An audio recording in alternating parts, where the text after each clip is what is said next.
We are just so happy to see everybody. Sade and I want to say hello and wish you a wonderful Thanksgiving time and holiday time. And before we break for this nice end of the year, we thought we would check in with you and give you some end of year results and also some tips for buyers and for sellers. So we are getting ready to close out the year. We thought we would touch on some points and see how share how the year has been, and then give some recommendations for you as we're approaching 2026 so fast. So I want to thank Sade with Sade Legal, and I want to also welcome you to our YouTube channel, which is Best Results Realty Group, and we're going to go ahead and get started. So first of all, the year has gone by really fast. We did have a lot of transactions this year. Speaking of real estate, investors did really well this year. They found low prices for homes. They were able to rent them out quickly, and we were happy to help them with that. But I don't know if you've realized there's a large inventory of homes in the Austin metro area. We are gearing up to look. We've already got the third quarter findings from Austin Board of Realtors, and they are really promising for buyers, which is something that the buyers were really hoping to do. And if they were first time buyers, this was very helpful as well.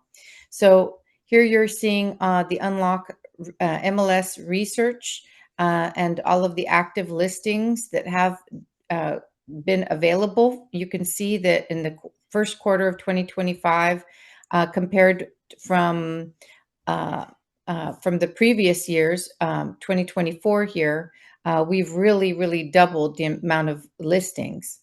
And this is something for buyers. It's mentioning about today's market offering a unique opportunity right here. The supply of affordable homes is historically high, giving buyers more choices and greater negotiating power.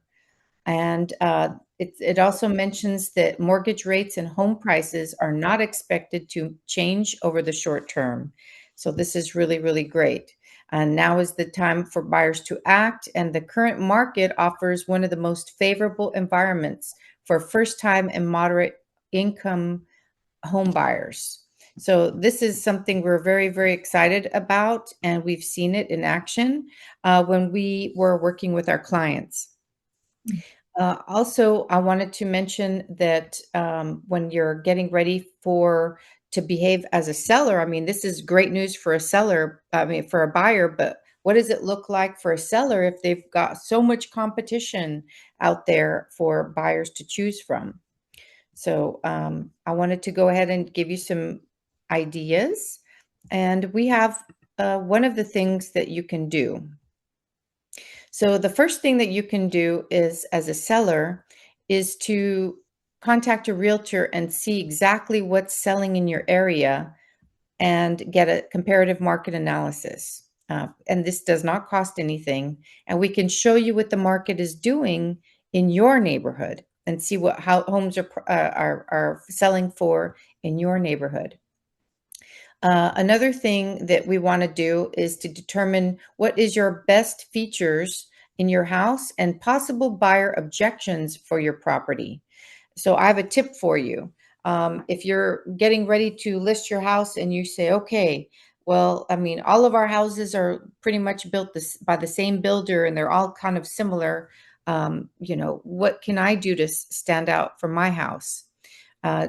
Sometimes it's as easy as just painting the door and making it look fresh. Sometimes it has to do with the organization of the yard, or it might be just something that's so simple that you just don't see. And sometimes a realtor can spot these things for you. When you're looking through your house, you're so used to seeing it, you might not be able to see it through the eyes of a potential buyer who's going to say, "Oh, that bothers me," or "I'm not a fan of that." And so we would be the eyes for that and be able to determine what would be an objection that we can go ahead and conquer so that, that is something that they're not using that as an excuse to bring down the price uh, of the house for that. Another tip that I want to give you is please make sure your spouse or partner is okay with selling the house. I know it sounds funny or strange, but sometimes somebody has an idea and they forget or they get busy and they don't share with the partner. And then also have a time frame for moving ready.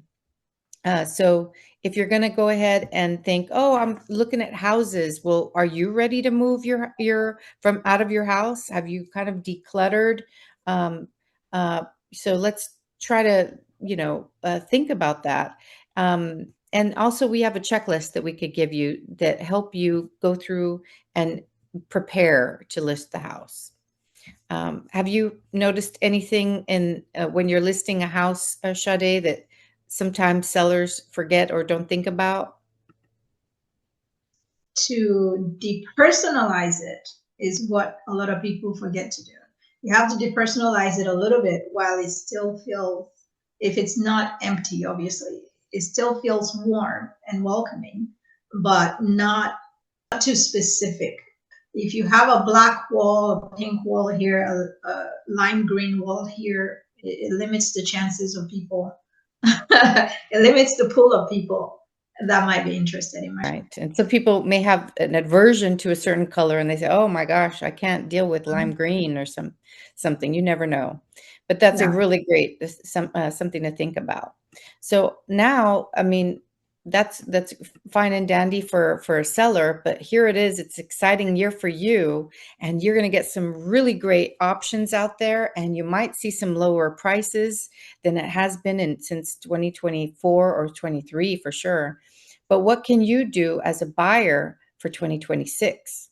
So I would definitely get a search started. If we can get a search started just to monitor pricing and see where houses are listing for, and also if you're getting automated search in your inbox, you'll also see and be notified as soon as a new house is coming on the market, so you're aware of it.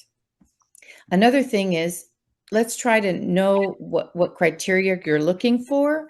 Sade, you want to give us a tip on something for that? Sure. So when I'm thinking in terms of criteria, what we do, Anna does a good job of this, and I've done it too, is you have your agent know your preferences so that they can send you listings that might fit those preferences. So there's no use sending you properties that you're not going to open the email to look at. In terms of preferences, I always think about it in the sense of like an avatar. Like, what is your ideal home? What does it look like?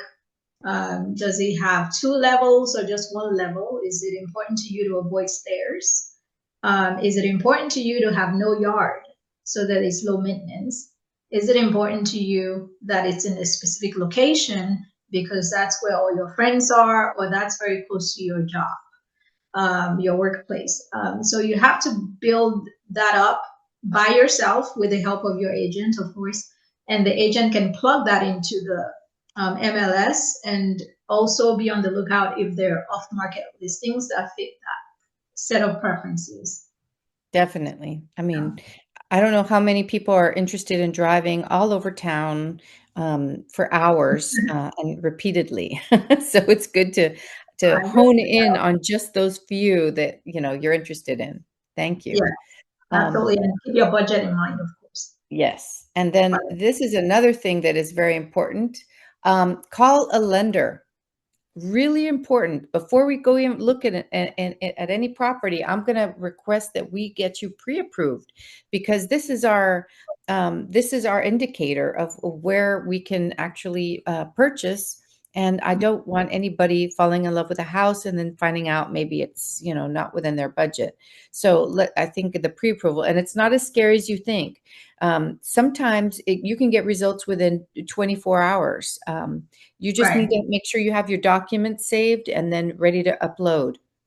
But it's a Hmm. painless process, and there are some people that are specific to purchasing for homes, or if you want to buy land, or if you want to buy a farm and ranch. And there are lenders out there specific to that, so we can get you set up with that.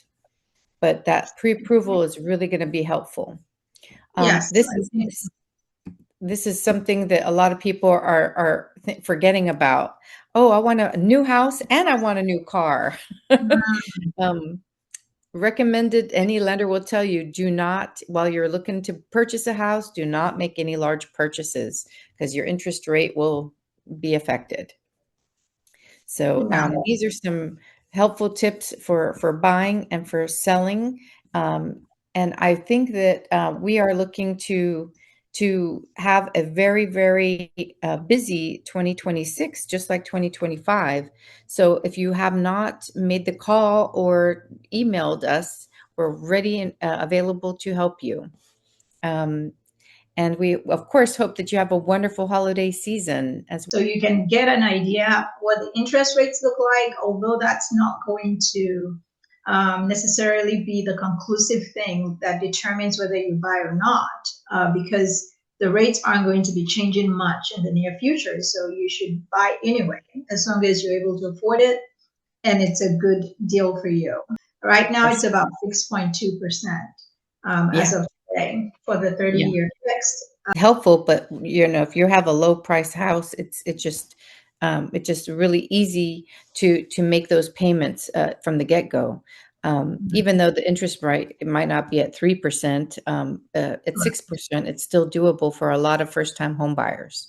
So if you're curious about the math, we'll be happy to review that with you and give you some resources as well. Good point, Yes. Shadi. Is there anything else that we're forgetting before we sign off for the holidays? Anna does a good job of keeping a list of good lenders that are very communicative, Responsive. Yeah. very very easy to work with, and very quick in their turnaround time. So all those things are important. Be prepared because the properties are out there, and if you're a seller, be prepared as well. There are things you can do now over the holiday period when people think it's quite slow during the colder months. But we Mhm. are in Texas, so it's not terribly cold. That's all I have to say, but definitely enjoy Turkey Day. Hopefully, it's restful and enjoyable, and we look forward to seeing you in 2026. And as always, with Best Results Realty, we work for you.